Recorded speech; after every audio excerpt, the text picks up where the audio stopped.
Nalalapit na talaga ang araw ng mga puso kaya't silipin natin ang isang uri ng pag-ibig na hindi nasusukat sa regalo dahil ito'y pangmatagalan.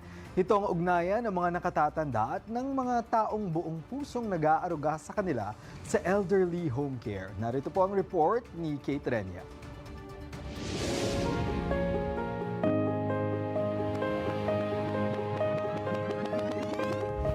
Sabay-sabay na pagtaas ng mga kamay, banayad na pag-unat ng mga braso at balikat.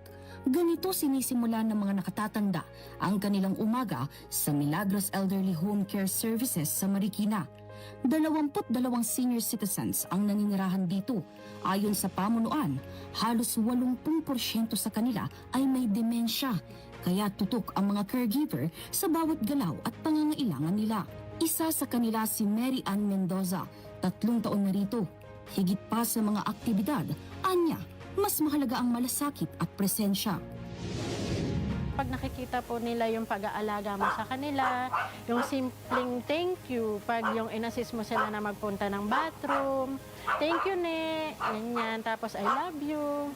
Siyempre yung sa araw-araw na gano'n, nakakataba ng puso kasi kahit na minsan mas mahaba yung oras namin sa naka-duty dito kumpara sa kasama namin yung pamilya namin. Yun, napaparamdam pa rin nila sa amin na hindi kami iba sa kanila. Turing nila sa amin pamilya. Ngayong Love Month, may espesyal silang aktibidad, ang Valentine's Card Making. Habang gumuguhit at sumusulat, halos lahat ng mensahe ay para sa asawa, anak at apo. Patunay na kahit humihina ang alaala, hindi nawawala ang pag-ibig. Isa sa pinakamasigla rito si Nanay Adela, 4 na taon na sa pasilidad at siya ring pinakamatanda. Ilan taon na kayo, Nay? Baka magulat ka. Ilan? 1 taon na lang, 100 na ako.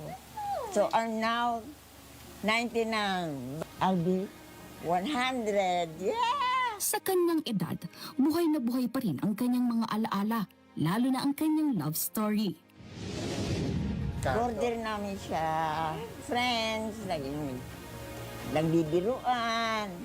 Eh, siyempre nagustuhan ko dahil admired ko eh. Pogi. Para kay Ferdy Marcacho, may-ari ng Milagros Elderly Home Care, mas lalong nabubuhay ang mga ganitong kwento tuwing Valentine's. Masaya kami dito sa Milagros, lalo na kapag Valentine's. Parang Pasko dito. Kasi dito namin yung time na ginugrit tayo mga love stories ng mga lola at lola natin. Hindi lamang sa mga asawa, pati rin sa kanilang mga apo or mga anak or mga kaibigan. Personal ang misyon niya, ipinangalan ng pasilidad sa kanyang ina, isang pagpapatuloy ng pagmamahal na natutunan sa sariling tahanan.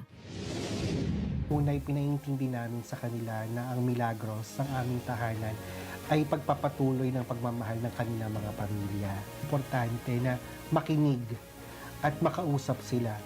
Dahil yun ang kailangan ng mga elders, ang maramdaman nila na mahalaga ang kanilang opinion, mahalaga ang kanilang existence, kahit na tumatanda na. Para sa kanya, kung may salitang maglalarawan sa pag-ibig dito, Ang love is patient. Dahil kinakailangan intindihin mo ang mga pangangailangan ng matatanda. Kailangan mong unawain kung ano yung pinagdadaanan nila. hiling ni Mark na mabago ang pananaw ng iba tungkol sa mga elderly home care facilities na hindi ito pag-abandona, kundi pagpapatuloy ng pag-aalaga. Dapat maintindihan ng bawat Pilipino na lahat tayo ay tatanda. Minsan kasi kaya tayo nagkakaroon ng maling pag-iisip sa mga home care kasi takot lang tayong mahusgahan. Makikita sa mukha ng bawat nakatatanda ang kanilang tuwa at saya. Patunay lamang ito na hindi sila iniwan o pinabayaan tulad ng iniisip ng iba tungkol sa tahanan para sa mga nakatatanda. Katunayan, ang kanilang pagmamahal hindi nawawala.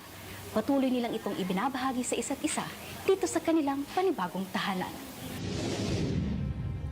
Open ito sa public, kaya sa darating na weekend, maaari kayong mag-celebrate ng Valentine's Day dito sa Milagros Elderly Home Care Services para makadate sina lolo at lola. Sa loob loob ng pasilidad na ito, hindi lang routine ang bawat araw, kundi mga kwento ng pag-aaruga, pag-aalala at mga kwento ng pag-ibig na hindi kayang burahin ng panahon. Kung ilalarawan ang elderly home care ngayong buwan ng mga puso, para sa akin, isa itong tahimik na pag-ibig. Hindi man maingay, pero araw-araw ipinaparamdam. Para sa totoong balita sa Bagong Pilipinas, Kate Renya, 13 sa tanghali ng Congress TV.